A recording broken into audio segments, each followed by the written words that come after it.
Hey guys, මම දැන් අද ඔයගොල්ලන්ට පෙන්වන්න යනවා ගෙදරදී කොහොමද පීස්සා එකක් හදාගන්නේ කියලා. ඉස්සෙල්ලාම කරන්න තියෙන්නේ මෙන්න මේ වගේ රොටියක් චෝටිලා රොටියක් අරන් ඉවරලා මෙන්න මේ තියෙන්නේ මෙන්න මේ වගේ රොටියක් අරන් ඉවර වෙලා හරිද?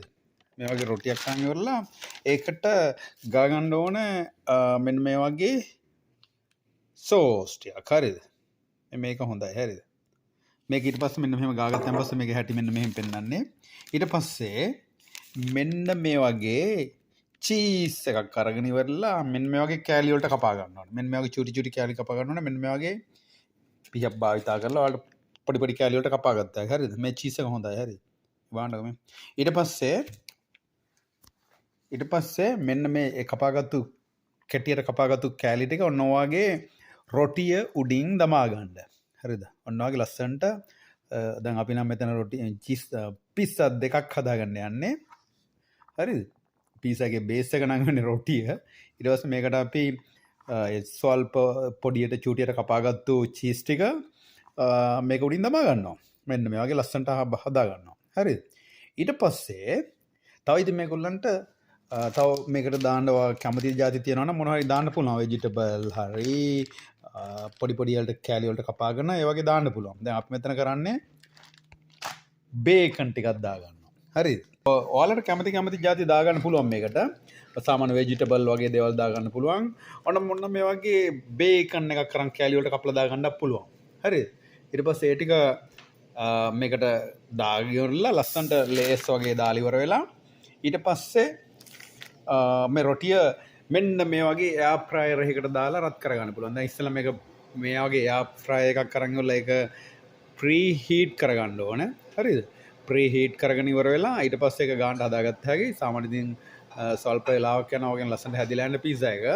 ඊට පස්සේ එහෙම තමයි කරන්නේ. දැන් එතකොට දන්නවනේ අවශ්‍ය කරන අමුද්‍රව්‍ය මොනවද කියලා ඉවර වෙලා.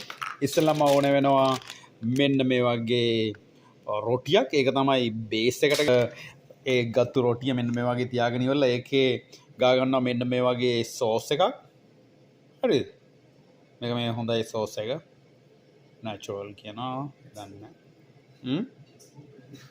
මේකේ මෙන්න මේ වගේ තමයි නියුට්‍රිෂන් ෆැක්ට්ස් මේකේ තියෙන්නේ. ඒවත් ඉතින් කැමතියි කියලා බලන්න පුළුවන්. ඊට පස්සේ ඒකට අවශ්‍ය වෙනවා තව මෙන්න මේ වගේ චීස් එකක්. ඒ චීස් ඉතින් ඔයාලා සෑහෙන අවශ්‍ය ප්‍රමාණයට කපා ගන්න චීස් කෑලි ටිකක්. චූටි කෑලි වලට කපාගෙන මෙන්න මේකට දාගන්න පුළුවන්. මෙන්න මේ වගේ මේ තියෙන්නේ මේ බේකන් එකට යටින් පෙන්නන්නේ. ඊට පස්සේ ඒ වගේම අනිත් එක තමයි අවශ්‍ය කරන්නේ මෙන්න මේක බේකන්. හැබැයි ඉතින් මේවා processed food right? processed food process තමයි ඉතින් foods නේ. processed food තමයිට හොඳයි. ඉතින් මේ process කරපු නැති ඒවට වල ඒගොල්ලෝ අවශ්‍ය කරන විදිහට නියුට්‍රිෂන් જાති දාලා හදලානේ තියෙන්නේ. ඉතින් එහෙම කියලා කණ්ඩ වෙනවා. ඉතින් මේකේ කියනවා calories 60 calories තියෙනවා කියලා මේකේ කියන්නේ මේ බේකන් එකේ. ඊට පස්සේ එහෙම හදාගත්තකොට මෙහෙම ලස්සනට ලේස් ටික දාලා ඉවරලා දැන් මේ වෙනකොට ඔයාගේ එයාර් ෆ්‍රයර් එකත් ලෑස්ති වෙලා තියෙන්නේ. ඊට පස්සේ ඒකට මෙන්න මේ වගේ ඇතුළට දාගන්න තියෙනවා. දැන් එයාර් ෆ්‍රයර් එක ප්‍රී හීට් කරගෙන ඉවරයි. ඊට පස්සේ ඒක අරගෙනවම එළියට. ඊට පස්සේ මේක වාගේ හදාගත්තු ගෙදර හදාගත්තු පීසා දෙක ඒකේ ලස්සනට අසුරා ගන්න.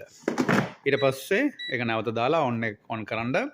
ඊට පස්සේ ටයිම් සෙට් කරන් පස්සේ මේක ලස්සනට පීසා එක හදනවා ඉතින්.